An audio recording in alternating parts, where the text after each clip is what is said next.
Police report. Police report. Sa Police Report. Ang Police Report hatod kaninyo ni Board Member Nemesio Imi Lahi-Lahi, Board Member, 2nd District, Misamis Occidental, Chairman sa Committee on Peace and Order sa Sangguniang Panlalawigan. Police report. Police report.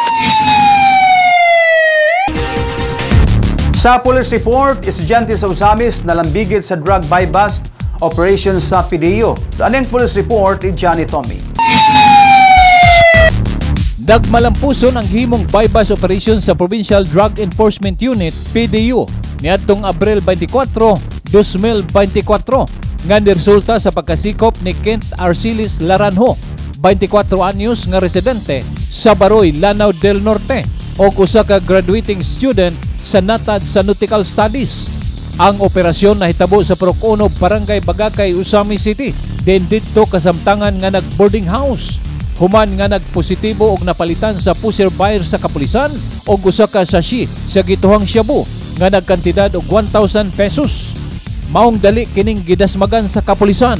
Atol sa gihimong body search, dakuha sa mga otoridad ang 15 ka sachet sa gituhang shabu nga gitago sulod sa butanganan og sigarilyo. Balhog na sa prisuhan ang suspek o giandam na ang mga dokumento alang sa pag-atubangong kaso sa paglapas sa Republic Act 9165 o Comprehensive Dangerous Drugs Act of 2002. Alang sa Police Report, Johnny Tommy reporting.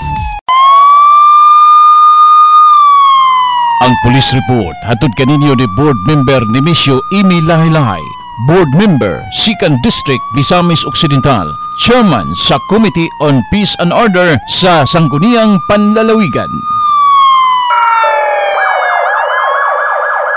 1 TV Patrol.